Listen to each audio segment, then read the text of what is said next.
Hello मेरे भाइयों, कैसे हैं आप सब दोस्त। उम्मीद करता हूँ सब दोस्त बढ़िया होंगे। तो जुड़ जाइए जल्दी से सभी दोस्त। 1 मिनट मैं ग्रुप में डाल दूँ। लाइव स्टार्ट हो चुका है। Live start now. ओके। चलिए तो सभी दोस्त जो हैं वो आ जाइए। एक बार मेरे को सबसे पहले आपको एक चीज़ बतानी होती है कि आवाज़ वगैरह जो है क्लियर है। जल्दी से कमेंट बॉक्स में बता दें। ओके। चलिए बढ़िया बढ़िया बढ़िया। तो स्टार्ट करते हैं अपनी आज की क्लास जीके जीएस की सीरीज़, जो मेरे भाई वो आपसे लेके चल रहे हैं हम सभी दोस्त एक साथ मिलके।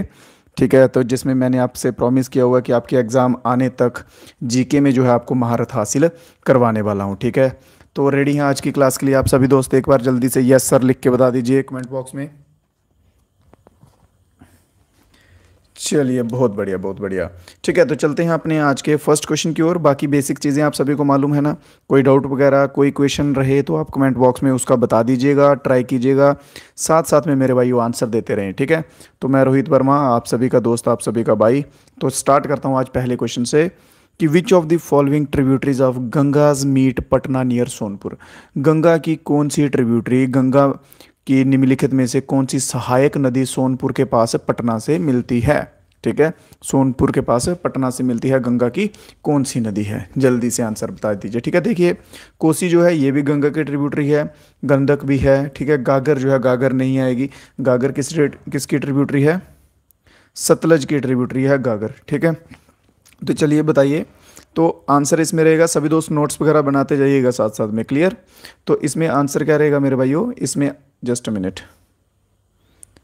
ओके, तो इसमें आंसर रहेगा गंडक जो है, बिल्कुल सही आंसर रहेगा। ठीक है, गंडक जो है ये गंगा की वह ट्रिब्यूटरी है जो कि पटना के पास आके सोनपुर में मिलती है इसके पास। ठीक है, इसके सिवा और भी जान लीजिए। गंगा के रिलेटेड क्वेश्चन आते हैं। गंगा प्लस इसके साथ कौन सी?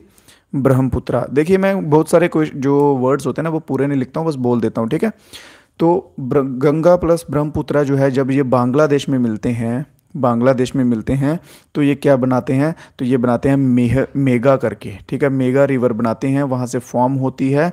और साथ में एक मोस्ट इम्पॉर्टेंट चीज़, सुंदरवन डेल्टा। सुंदर वन डेल्टा जो है, जो कि लार्जेस्ट डेल्टा है, वो बनाते हैं। ठीक है, सुंदरबन डेल्टा मेरे भाई कहाँ पे आता है? वेस्ट बंगाल में सुंदरबन डेल्टा आता है। बात कर ली जाए सुंदरबन डेल्टा में कौन से ट्रीज पाए जाते हैं, तो मैनग्रूव ट्रीज। क्लियर?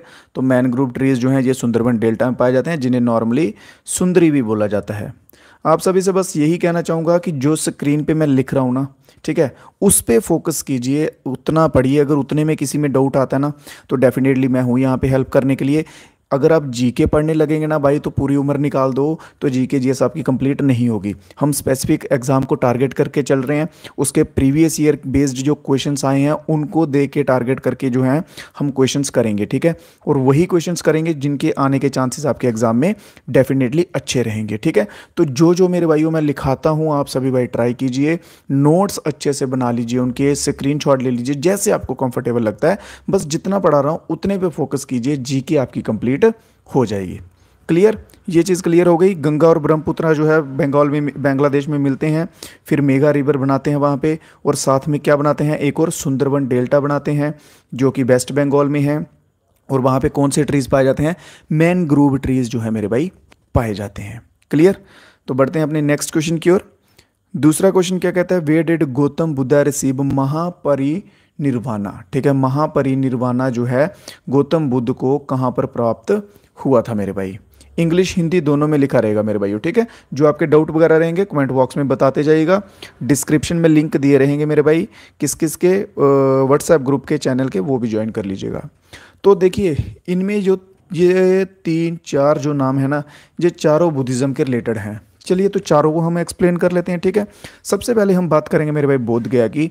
तो यहाँ पे क्या हुआ था? एनलाइटमेंट, एनलाइटमेंट हुई थी। ठीक है, एनलाइटमेंट हुई थी।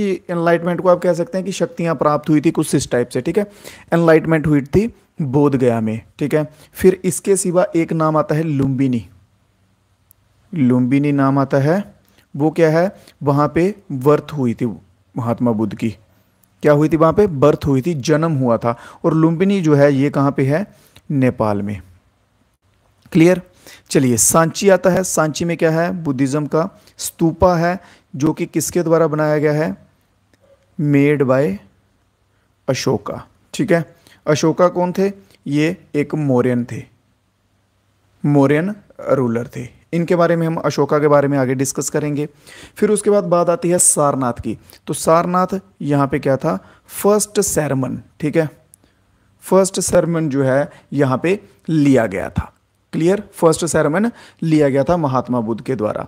फिर इसके सिवा ऊपर बचता है कुशीनगर। कुशीनगर जहाँ पे क्या हुआ था, डेथ हुई थी महात्मा बुद्ध की, जिसे हम कहते हैं महापरिनिर्वाणा। ठीक है, महापरिनिर्वाणा जो है इसी को हम कहेंगे महात्मा बुद्ध की डेथ को। और लोकेशन क्या थी, कुशीनगर जो है मेरे भाई, बिल्कुल सही रहेगा। ठीक है, इसके सिवा बुद्धिज्म से रिलेटेड और कौन से क्वेश्चन आते हैं मेरे भाई, तो क्वेश्चन आएगा यहाँ से ग्रंथ के रिलेटेड आ जाएगा। ठीक है, बुद्धिज्म की ग्रंथ के रिलेटेड। तो 3 नाम याद रखिएगा। एक नंबर आ गया सूत्र पिटका, कौन सा, सूत्र पिटका। दूसरे नंबर पे आ गया विनय पिटका, विनय पिटका। और तीसरे नंबर पे आ गया अभिधम, अभिधम्म पिटका। ठीक है, ये 3 नाम याद रखिएगा। क्वेश्चन किस तरह से आता है मेरे भाइयों, कि वो पूछेंगे कि बताइए भाई, ऑप्शंस दे देंगे और बोलेंगे कि बताओ इनमें से जो है कौन सा जो है बुद्धिस्ट ग्रंथ है जहाँ बुद्धिस्ट ग्रंथ नहीं है। ठीक है, तो ये 3 आप याद रख लीजिए। कई बार त्रिपिटिका भी मेंशन किया होता है, त्रिपिटका। क्लियर है। चलिए राइटिंग वगैरह मेरी भाइयों भी करेंगे इंप्रूव थोड़ी थोड़ी आप सभी के लिए। ठीक है, चलिए फिलहाल तो कीजिए एडजस्ट थोड़ा सा। नेक्स्ट क्वेश्चन देख लो। Who was appointed as the constitutional adviser of constituent assembly. Who was appointed, किसको कॉन्स्टिट्यूएंट असेंबली के एडवाइजर के तौर पे जो है वो किया गया था, अपॉइंट किया गया था। जैसे कि मैं आप सभी को बोल रहा हूँ स्टार्टिंग से क्लासेस करो। उसका फायदा ये है कि अगर आपने स्टार्टिंग से क्लास की होती तो इसमें से बनने वाले, कॉन्स्टिट्यूएंट असेंबली में से बनने वाले 2 क्वेश्चन के आपके आंसर आ जाते। ठीक है ना, 2 क्वेश्चन के आपके आंसर आ जाने थे। ठीक है, तो चलिए अब बताइए कि भाई किसको जो है एज एडवाइजर जो है वो किया था। ठीक है, एडवाइजर बता दीजिए। और इसके साथ बताता हूं मैं आपको एक और, SN मुखर्जी जहां पे नाम जो है ये इंपॉर्टेंट रहेंगे, ये रहेंगे चीफ ड्राफ्टमैन। ठीक है, चीफ ड्राफ्ट्समैन के तौर पे इनको किया गया था। और अपॉइंट किया गया था एडवाइजरी के लिए BN राव को। किसको किया गया था मेरे भाई, BN राव को अपॉइंट किया गया था कॉन्स्टिट्यूशनल असेंबली में कॉन्स्टिट्यूएंट एडवाइजर के तौर पे। क्लियर यार, एक तो ये पता नहीं क्या हो जाता मेरा। हाँ चलिए ठीक है, नेक्स्ट क्वेश्चन पे चलते हैं। क्वेश्चन नंबर 4 क्या कहता है, India has been celebrating dash as a national consumer day. National consumer day जो है भारत में कब मनाया जाता है, किस डेट को मनाया जाता है। बहुत बढ़िया, नेशनल कंज्यूमर डे जो है वो भारत में कब मनाया जाता है। देखिए एक तो 10 दिसंबर जो है ये भी इंपॉर्टेंट रहेगा, इसके ऊपर भी क्वेश्चन बनते हैं। इसके सिवा क्वेश्चन बनेगा 1 दिसंबर के ऊपर भी क्वेश्चन बनेगा और 20 दिसंबर पे भी क्वेश्चन बनेगा। ये कुछ इंपॉर्टेंट हैं। ठीक है, तो चलिए लिख लेते हैं, कोई बात नहीं, पर याद करना आपकी जिम्मेवारी है। याद कैसे होंगी चीज़ें मेरे भाइयों, रिवीजन से। कैसे होंगी, रिवीजन से होंगी। चलिए तो फर्स्ट ऑफ ऑल हम देखते हैं 24 दिसंबर को जो वो क्या होता है। तो इसमें क्या होता है, world consumer rights day, sorry गलत, वर्ल्ड कंज्यूमर राइट जो डे है, वर्ल्ड कंज्यूमर राइट लिखिए, ये 24 को नहीं होगा। कंज्यूमर राइट्स डे जो है मेरे भाई, ठीक है, ये होता है 15 मार्च को। क्या होता है, 15 मार्च को जो है वो होता है। ठीक है, तो कंज्यूमर डे जो है ये वर्ल्ड कंज्यूमर डे 15 मार्च को होता है। ठीक है, उसके सिवा बात की जाए 10 ऑफ दिसंबर की, तो 10 ऑफ दिसंबर में क्या होता है, human rights day, human सॉलिडेटरी day, human सॉलिडेटरी day होता है। फिर 1 ऑफ दिसंबर की बात की जाए, मोस्ट इंपॉर्टेंट है, यहाँ से क्वेश्चन आता है, वर्ल्ड एड्स डे। कौन सा, वर्ल्ड एड्स डे 1 दिसंबर को जो है वो मनाया जाता है। क्लियर, 10 दिसंबर ह्यूमन राइट्स डे, सॉरी यार मैं गलत कर रहा हूँ थोड़ा सा, ह्यूमन राइट्स डे 10 दिसंबर को human rights day. World consumer day, world का यहाँ पे बात कर रहा हूँ मैं, तो वर्ल्ड का 15 मार्च को होता है और इंडिया का जो है कंज्यूमर डे 24 ऑफ दिसंबर को होता है। ठीक है, इंडिया का नेशनल कंज्यूमर डे 24 दिसंबर को, वर्ल्ड का 15 मार्च को। ठीक है, और 10 दिसंबर को क्या होगा, ह्यूमन राइट्स डे होगा। 1 ऑफ दिसंबर को क्या होगा, वर्ल्ड एड्स डे होगा। यार ये कुछ ऐसे क्वेश्चन आ जाते हैं ना तो ज़्यादा ही उथल पुथल हो जाता है, तो थोड़ा सा कंफ्यूज हो जाता है सर आपका। ठीक है चलिए कोई बात नहीं, पर फिर भी क्लियर कर दिया आपको। ठीक है, क्लियर हो गया ना। 15 मार्च को कौन सा इंटरनेशनल वर्ल्ड कंज्यूमर डे, ठीक है, इंटरनेशनल कंज्यूमर डे। 24 दिसंबर को हो जाएगा आपका नेशनल कंज्यूमर डे। 10 दिसंबर को हो जाएगा ह्यूमन राइट्स डे। 1 दिसंबर को हो जाएगा world AIDS day.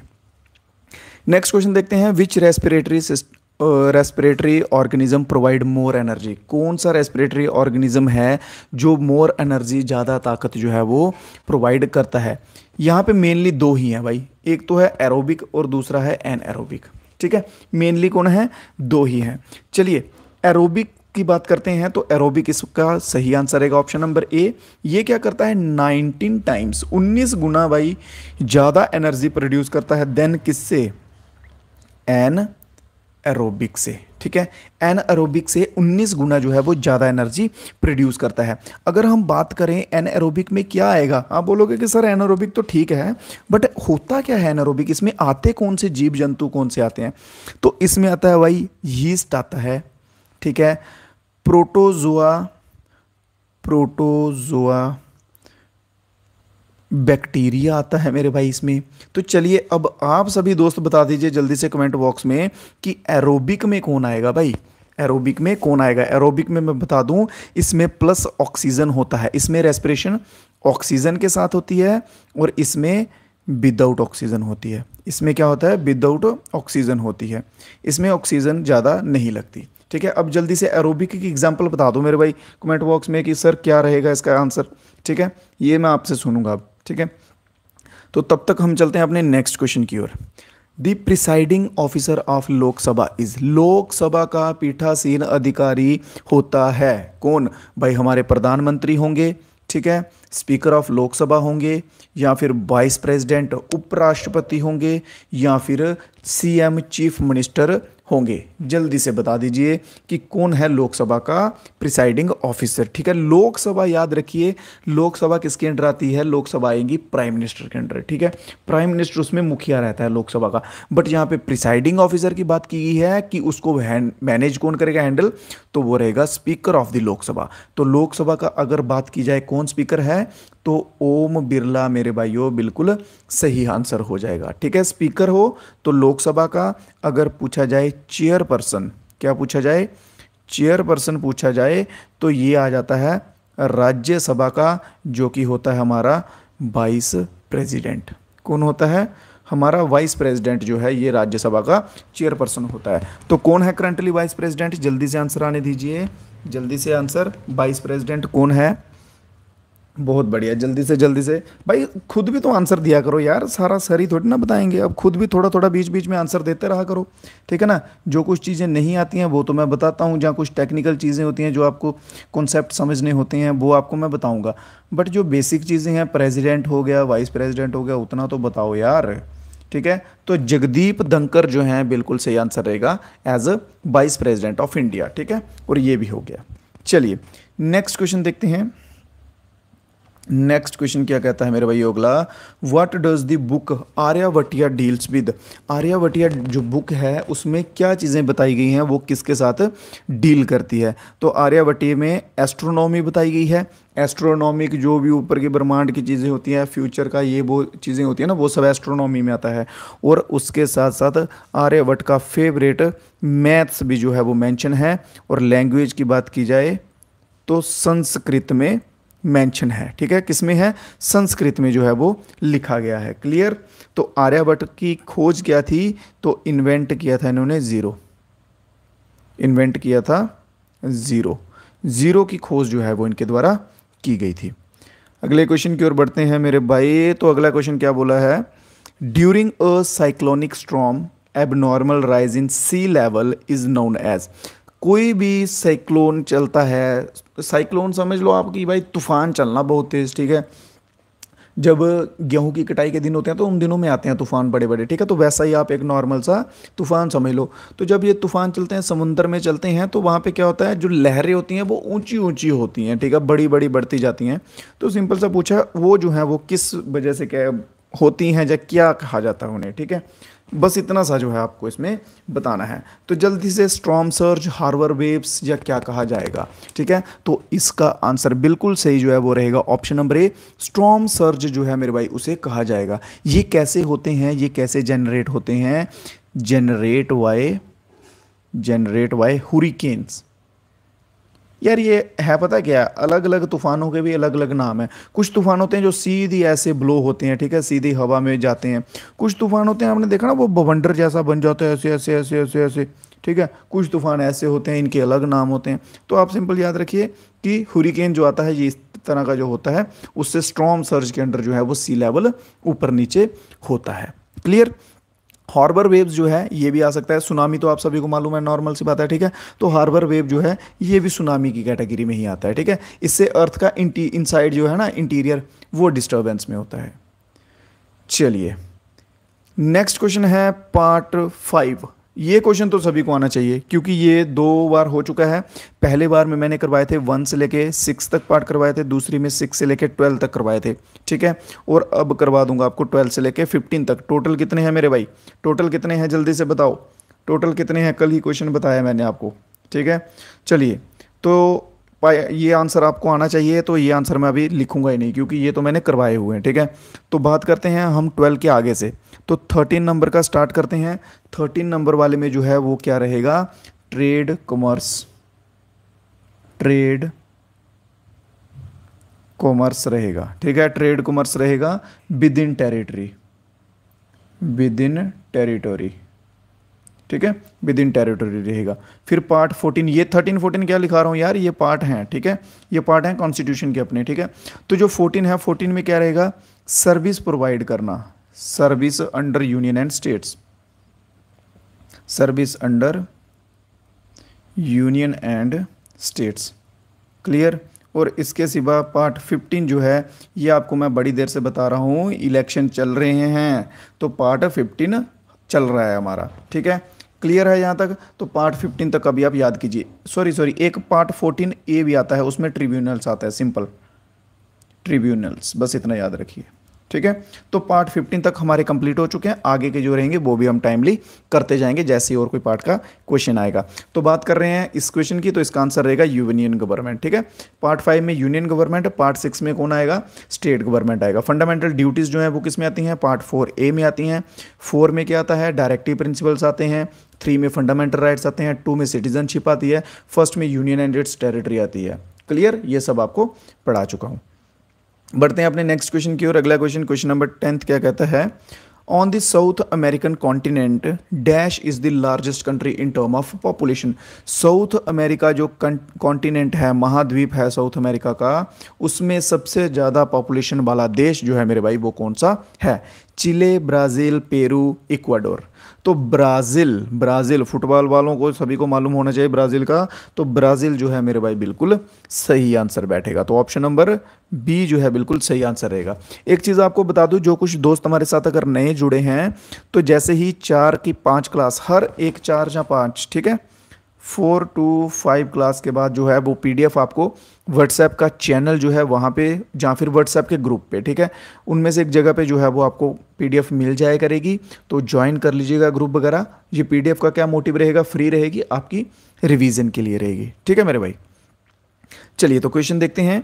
Successor of Lord Wavell जो है, ठीक है, वेवल एज अ वॉइसरॉय, उसकी जगह उसके बाद कौन आया था। सक्सेसर का क्या मीनिंग होता है कि मान लीजिए मेरे फादर जो हैं वो अभी एक पोजीशन पे हैं, अभी एक पोजीशन पे है। मान लो हेरिडिटरी चल रही है। हेरिडिटरी क्या होता है कि ऐसे पिता के बाद बेटा, फिर उसका बेटा, फिर उसका बेटा, ठीक है, वैसा चल रहा है। तो मान लो मेरे फादर जो है वो पोजीशन ए पे हैं। तो अब उनके बाद जो है मैं जब पोजीशन ए पे बैठूंगा तो मैं कहलाया जाऊंगा सक्सेसर। क्या कहलाया जाऊंगा, सक्सेसर। तो वैसे यहाँ पे पूछा है कि वेवल के बाद एज अ वॉइसरॉय सक्सेसर जो है वो कौन था, ठीक है, समझ आ गया। तो कौन आया था इसके बाद सक्सेसर, तो वो आया था माउंटबेटन। कौन आया था, माउंटबेटन, बिल्कुल सही। यार ये माउंटबेटन वाला ऑप्शन ना नीचे है यहाँ पे, तो ये हो गया थोड़ा सा, ठीक है, तो एडजस्ट करो, मैं यहाँ पे लिख रहा हूँ माउंटबेटन। टाइम पीरियड क्या था इसका माउंटबेटन का, 1947, और ये था लास्ट वॉइसरॉय, ये लास्ट वॉइसरॉय था। और फर्स्ट वॉइसरॉय बोलोगे कि सर लास्ट तो बता दिया, फर्स्ट भी बताओ, तो लिखो मेरे भाई। तो फर्स्ट था कैनिंग, ठीक है। फर्स्ट कौन था? कैनिंग था। गवर्नर जनरल आपको करवा चुका हूं, पहला गवर्नर जनरल और लास्ट गवर्नर जनरल ये हो चुके हैं। क्लियर? चलिए बढ़ते हैं अपने नेक्स्ट क्वेश्चन की ओर। नेक्स्ट क्वेश्चन है विच of the following works on the basis of electromagnetic induction. Electromagnetic induction के आधार पर कौन सा जो है इनमें से काम होता है? तो सिंपल जनरेटर जो है, इलेक्ट्रिक जनरेटर जो है वो इलेक्ट्रोमैग्नेटिक के प्रिंसिपल पर काम करता है। इलेक्ट्रिक जनरेटर किस पे काम करता है? Based on principle of electromagnet induction. ठीक है, तो इलेक्ट्रिक जनरेटर जो है ये इलेक्ट्रोमैग्नेटिक इंडक्शन के प्रिंसिपल पे बेस्ड होकर काम करता है। तो ऑप्शन नंबर ए जो है मेरे भाई बिल्कुल सटीक और बिल्कुल सही आंसर हो जाएगा। चलिए, तो यहाँ पे पूछा गया है अगला सवाल कि कम से कम कितनी एज जो है वो चाहिए गवर्नर बनने के लिए। आप में से है कोई भाई जो गवर्नर बनना चाहता हो, चीफ मिनिस्टर बनना चाहता हो, जहाँ प्राइम मिनिस्टर सीधा ही प्रधान की कुर्सी पे बैठना चाहता हो? है कोई ऐसा बच्चा ऐसी सोच रखने वाला? अगर है तो बहुत बढ़िया है। ठीक है, तो यहाँ पे चलिए क्वेश्चन पे आ जाइए। तो क्वेश्चन में पूछा गया है कि स्टेट का गवर्नर जो है बनने के लिए भारत में कम से कम न्यूनतम आयु जो है वो मेरे भाइयों वो क्या होती है, कितनी चाहिए होती है? ठीक है, तो गवर्नर की बात कर रहे हैं तो प्रधानमंत्री की बात भी कर लेंगे हम साथ में। प्रधानमंत्री की कर रहे हैं तो चीफ मिनिस्टर की भी कर लेंगे हम साथ ही में। ठीक है, राज्यसभा के जो मेंबर्स होते हैं उनकी भी बात कर लेंगे साथ ही में। एक क्वेश्चन के साथ यार जब 3-4 क्वेश्चंस हो सकते हैं तो क्यों ना हम उन पे बात करें। ठीक है ना। चलिए, तो सबसे पहले बात की जाए गवर्नर की, तो गवर्नर भैया को चाहिए होती है कितनी एज? 35 वर्ष की। 35 वर्ष की आयु जो है वो गवर्नर को चाहिए होती है। बात कर ली जाए प्रधानमंत्री की तो 25 प्लस चाहिए होती है। चीफ मिनिस्टर को भी 25 प्लस चाहिए होती है। जो राज्यसभा के मेंबर होते हैं उनको 30 प्लस चाहिए होती है। और राज्यसभा के मेंबर्स का क्वेश्चन पता क्या बनता है कि टाइम बताओ, टाइम पीरियड कितना होता है, जो टेन्योर पूछते हैं। ठीक है, कि कितने टेन्योर तक होते हैं? तो 6 ईयर्स, 6 साल तक जो है वो राज्यसभा के मेंबर होते हैं। और इसी की जगह अगर लोकसभा का टाइम पीरियड या टाइम टेन्योर पूछ लिया जाए तो 5 साल। क्लियर? देखो यार, एक क्वेश्चन से 1 2 3 4 5 क्वेश्चन जो है वो कवर हो गए। चलो 2 और करवा देता हूँ। प्रेसिडेंट तो हमारे रह गए, प्रेसिडेंट रह गए। प्रेसिडेंट का लिखो। चलो प्रेसिडेंट से रिलेटेड ना एक क्वेश्चन बताओ कि यंगेस्ट प्रेसिडेंट कौन है?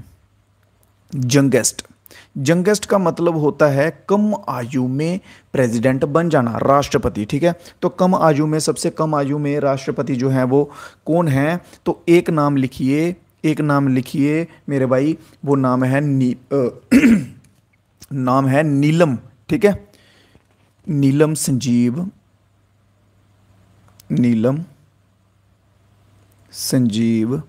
रेड्डी। नीलम संजीव रेड्डी एक नाम हो गया।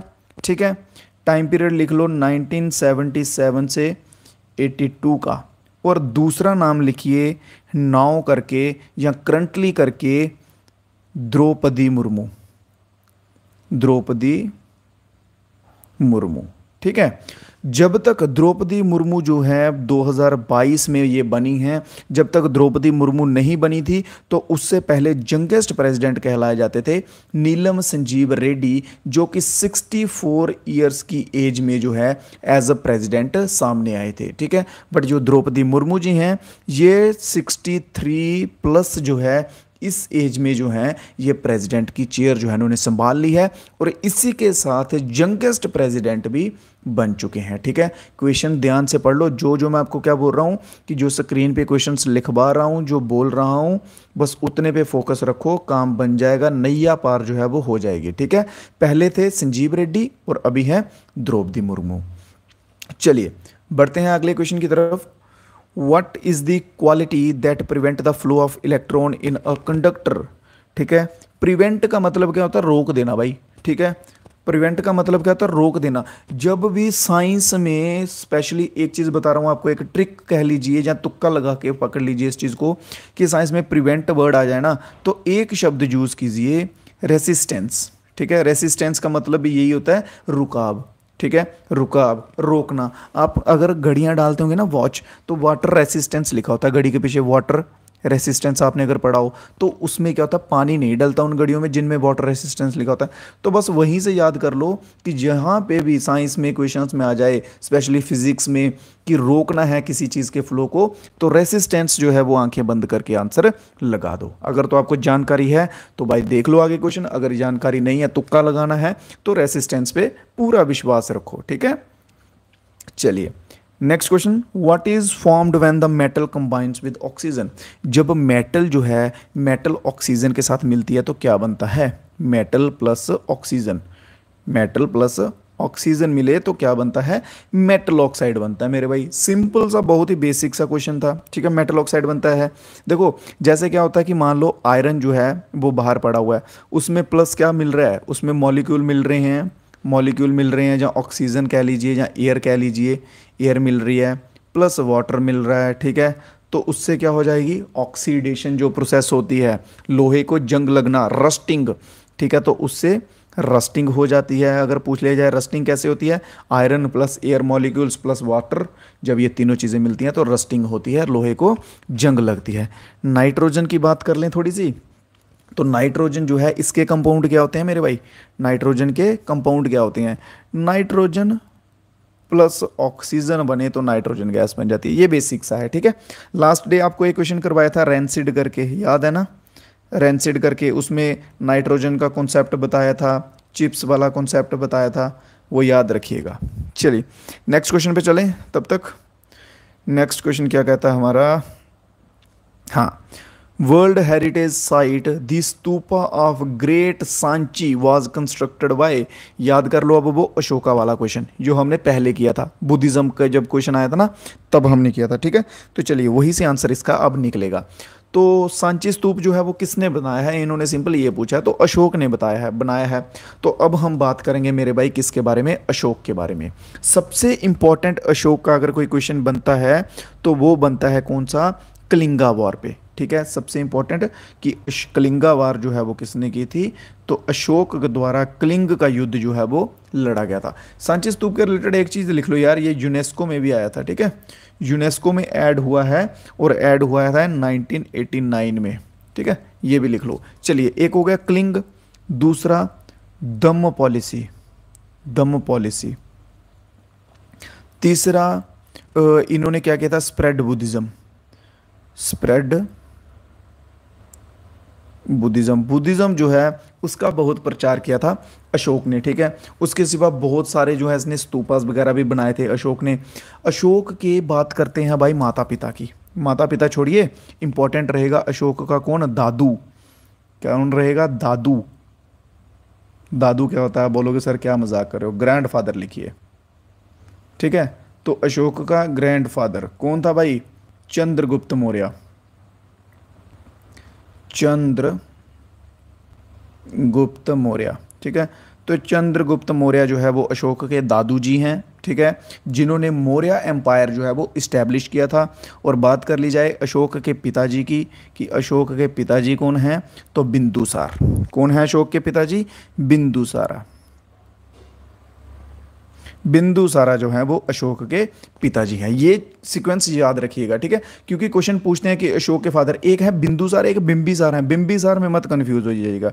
ठीक है, बिंबिसार जो है वो अजात शत्रु के हैं। किसके हैं, अजात शत्रु। अजात शत्रु के पिताजी हैं बिंबिसार। ठीक है, ये याद रखिएगा, इन दोनों में कंफ्यूज मत हो जाइएगा। क्लियर है यहाँ तक, किसी भाई को कोई डाउट तो नहीं बचा भी? तो बढ़े अपने नेक्स्ट क्वेश्चन की ओर। अगला क्वेश्चन है, the Wimbledon open grand slam tennis tournament was held in 2018 in. ठीक है, ओपन ग्रैंड स्लैम टूर्नामेंट जो टेनिस की है, ये मोस्ट फेमस है। जैसे आईपीएल का क्रेज होता है ना इंडिया में, आईपीएल का क्रेज होता है जैसे, ठीक है, वैसे ही इस टूर्नामेंट का क्रेज होता है। ठीक है, टेनिस वालों के लिए, जो बच्चे टेनिस देखते हैं, टेनिस तो हमारे इधर खास इतना चलता नहीं है, इतना इंटरेस्टेड नहीं है, बट फिर भी ठीक है, क्वेश्चंस आते हैं तो याद करना पड़ेगा। लंदन यूके इसका सही आंसर रहेगा। ठीक है, आने के ज़्यादा चांसेस नहीं है, इसको हम स्किप कर सकते हैं। नेक्स्ट क्वेश्चन मोस्ट इंपॉर्टेंट मेरे भाई, पॉलिटी के क्वेश्चंस को तो छोड़िए ही मत। पॉलिटी के क्वेश्चंस को छोड़िए ही मत, ठीक है।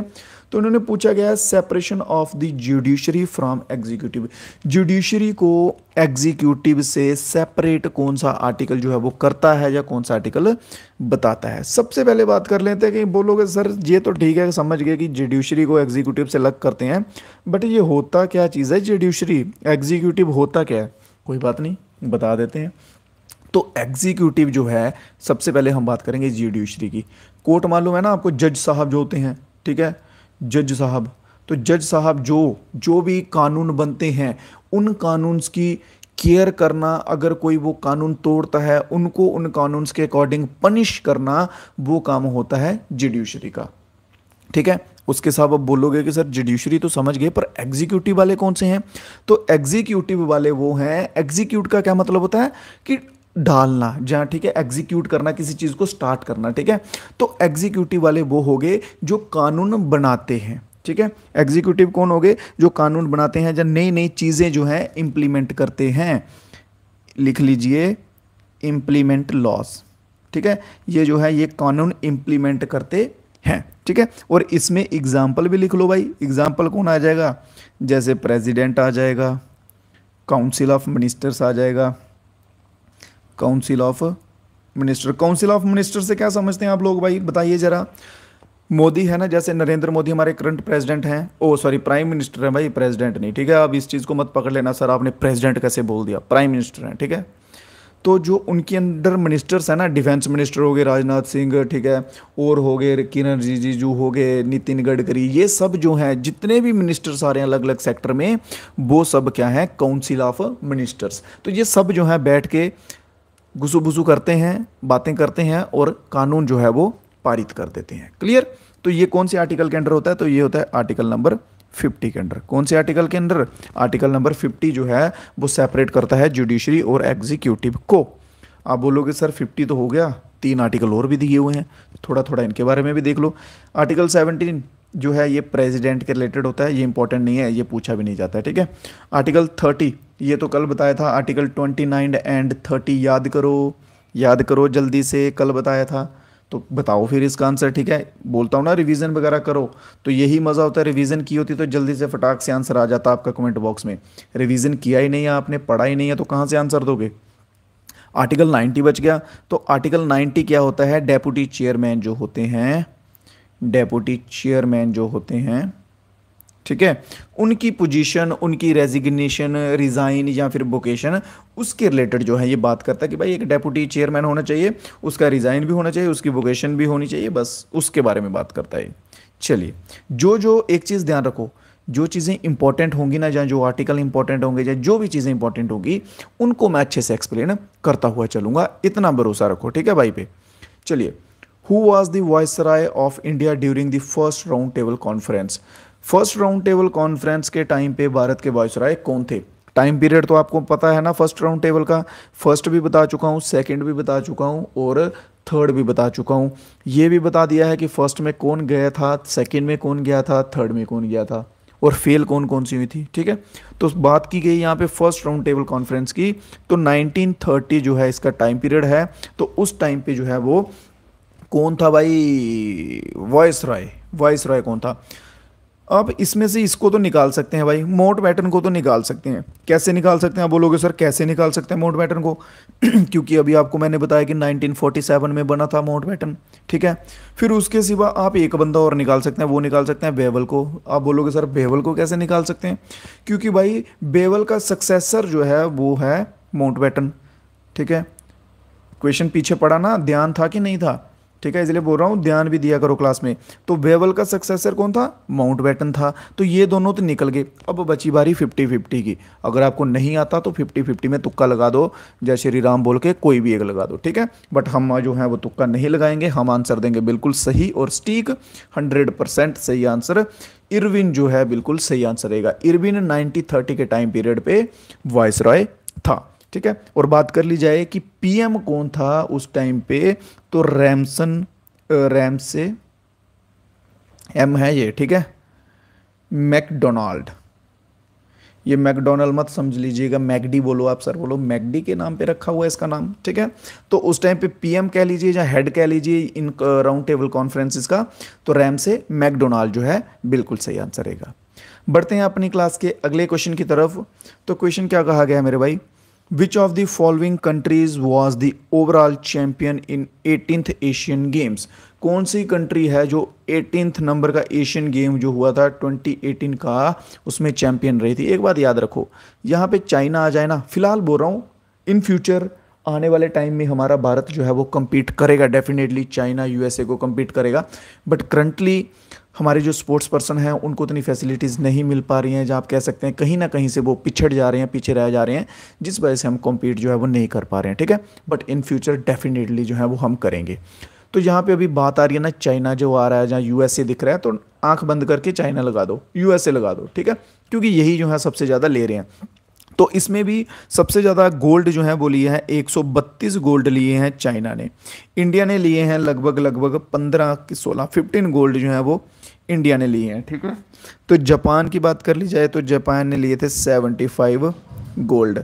तो हमारे पाकिस्तान, चिरकुट पाकिस्तान हमारा जो है, छोटू पाकिस्तान, इसने लिए थे 0 गोल्ड, ठीक है। पाकिस्तान के पास टोटल मेडल थे, 4 मेडल थे, और चारों गोल्ड, सिल्वर और ब्रोंज। ब्रोंज होता है ना तीसरे नंबर का, तो चारों ब्रोंज मेडल थे। चलो अच्छी बात है, इंप्रूव कर रहे हैं, ठीक है। तो इंडिया के पास जो है टोटल कितने मेडल थे, 69 मेडल्स थे। क्लियर है। अब धीरे धीरे क्या बहुत अच्छे से इंप्रूवमेंट हो रहा है अभी अपना, ठीक है।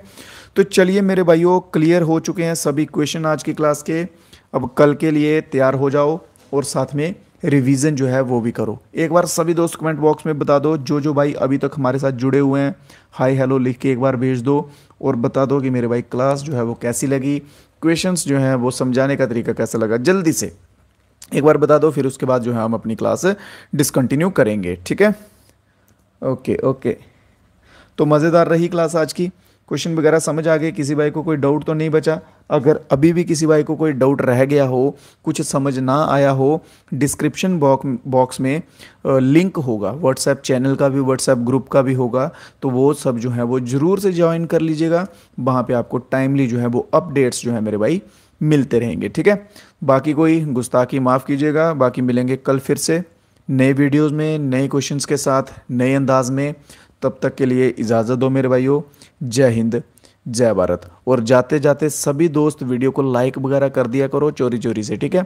और जो नए दोस्त आते हैं हमारे साथ वो सब्सक्राइब भी कर दिया करो। तो ठीक है मेरे भाइयों, गुड नाइट सभी दोस्तों को, आराम कीजिए, खाना पीना खाइए और सो जाइए। बाय बाय, जय हिंद, जय भारत।